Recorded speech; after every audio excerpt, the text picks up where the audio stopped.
YDSC important numerical, सबका ध्यान board की तरफ। स्टार्ट कर दे बेटा, सुनिए बोर्ड की तरफ ध्यान। YDSC के दोनों क्वेश्चन बहुत अच्छे हैं, आप ध्यान से सुनना।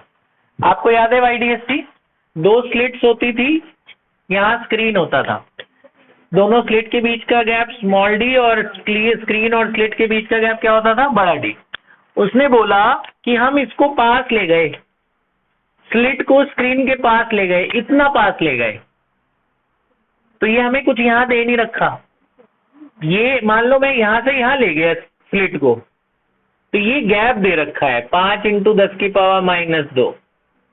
ये गैप समझ गए क्या दे रखा है, ये उठा के यहां लेके चले गए, पास लेके चले गए, तो फ्रिंज विड्थ में इतना चेंज आया। ये डेल्टा बीटा दे रखा है, change in fringe width, beta नहीं दे रखा।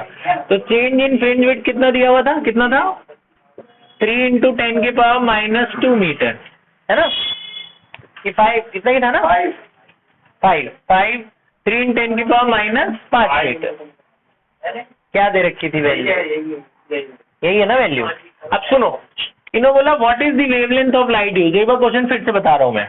YDSC में स्लिट को स्क्रीन के पास ले गए, इतना पास लेके गए, इतना, ये तो ये चेंज इन डिस्टेंस दे रखा है, ये डिस्टेंस का चेंज दे रखा है।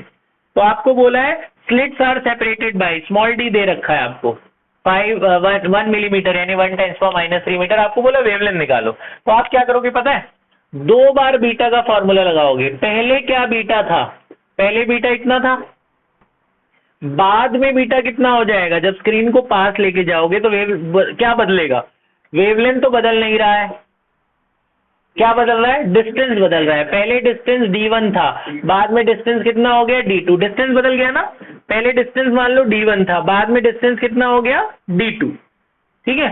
अब आपको बीटा डेल्टा बीटा दे रखा है, तो इसको इससे माइनस करोगे, वो दे रखा है ना आपको, तो आपको क्या दे रखा है, β1 - β2।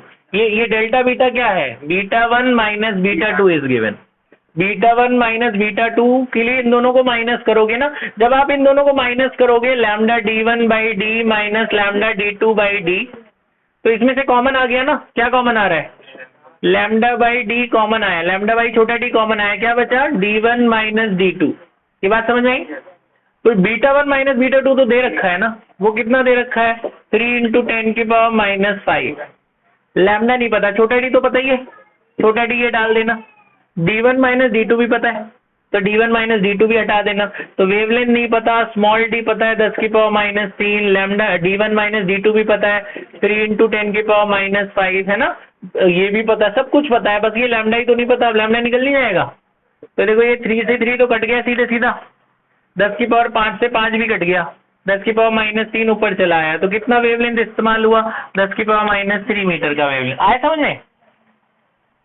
ये कुछ वैल्यू गलत लिखी है ना मैंने, ये 5 था ना, ये डी डेल्टा डी 5 था ना, 5 × 10⁻³ तो ये कितनी हो गई, 10⁻³ ऊपर जाएगा बेटा, ये 5 नीचे आएगा, तो कितना होगा वेवलेंथ 1/5, क्या बचेगा, D1 - D2 की वैल्यू दे रखी है ना बेटा, छोटे डी की वैल्यू डाल दी है, अच्छा इधर 3 बचेगा, तो 3/5 ये 0.6 हो गया ना, 0.6 मतलब पॉइंट हटाऊं तो 10 की पावर उसमें जोड़ दूं मैं, तो ये वेवलेंथ आ गया।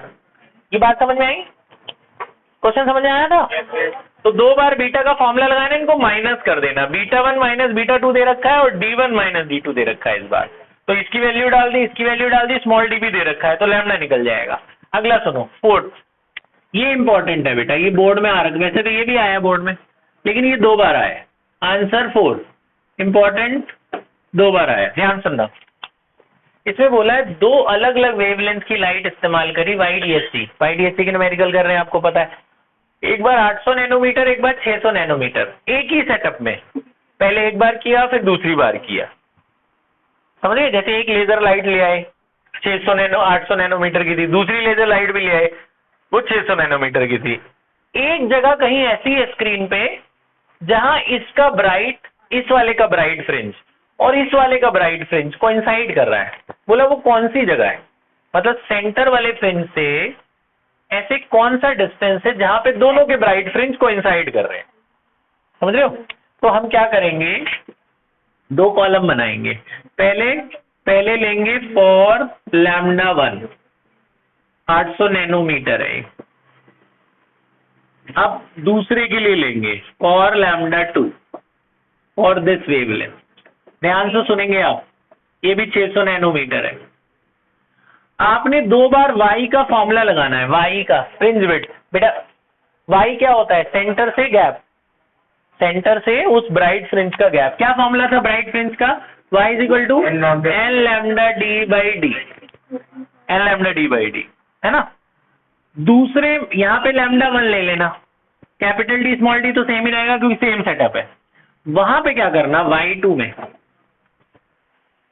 अब हमें नहीं पता, जैसे मान लो इसका थर्ड कोइंसाइड कर रहा होगा, हमें पता ही नहीं ना थर्ड है फोर्थ है कौन सा ब्राइट है।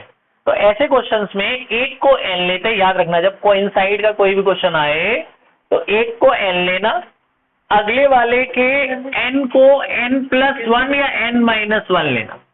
एक को n लेना होता है, एक को n+1 लेना होता है। फॉर्मूला वही रहेगा n lambda D by D, ठीक है। या एक को n1 ले लेना, एक को n2 ले लेना, वैसे भी कर सकते हो, है ना।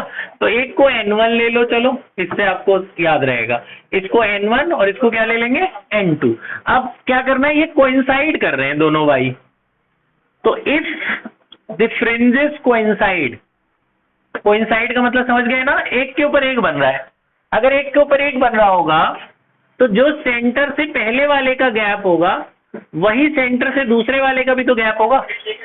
जब कोइंसाइड कर रहे हैं तो दोनों का y सेम होगा ना। जब कोइंसाइड कर रहे हैं तो दोनों का y LHS सेम होगा। तो दोनों के RHS को इक्वेट कर दो, तो दोनों का y सेम होगा ना। तो इन दोनों को इक्वेट करो, n1 λ1 d by D is equal to n2 λ2 d by D. D by D cut गया, है ना। क्या बचा, n1 बाय n2, n1 के नीचे n2 ले आओ, इधर क्या बचा λ2 बाय λ1। ये दोनों ही नहीं पता हमें n1 n2, लेकिन हमें λ1 λ2 तो पता है। λ2 कितना है 600 और वो कितना है 800, वो 10 की पावर -9 तो कट ही गए। कितने आए ये 3/4। n1 बाय n2 कितना आया 3/4। अब ये सिंपलेस्ट फॉर्म है। देखो ऐसा है YDHC में जो फ्रिंजेस बनती है, सेंटर के 3-4 इधर बनती है, 3-4 इधर बनती है, इससे ज्यादा नहीं बनती। तो यानी n1 को आप अप्रोक्सीमेटली 3 ले सकते हो, अप्रोक्सीमेशन लगा लेना। और n2 को आप अप्रोक्सीमेटली क्या ले सकते हो 4। मतलब n1 3, मतलब इसकी थर्ड उसकी फोर्थ वाले ब्राइट की फ्रिंज के साथ कंबाइन हुई होगी, कोइंसाइड हुई होगी। इसकी थर्ड, पहले वाले की थर्ड ब्राइट फ्रिंज और दूसरे वाले की फोर्थ ब्राइट फ्रिंज आपस में कोइंसाइड हुई होगी। तो हमें लेकिन ये नहीं निकालना, हमें तो गैप निकालना है, y निकालना है। अब आप y का फॉर्मूला लगा दो, कोई भी एक y निकाल लो, दोनों y तो कोइंसाइड कर रहे हैं ना। पहला वाला निकाल लेते हैं, n1 λ1 d by D. n1 आपको पता है 3, λ1 आपको पता है 800 नैनोमीटर, d भी आपको पता है बड़ा D 1.4, छोटा d भी आपको पता है 0.28 10 की पावर -3। बस कैलकुलेट करके y निकाल लो। आए समझ में क्या निकालना था। तो ऐसे क्वेश्चंस को ऐसे करते हैं, n1 n2 निकाल के कोई किसी में भी डाल दो, आंसर सेम आएगा। ठीक है, दोनों तो कोइंसाइड करके बने। कर लो, इसे इंपॉर्टेंट है।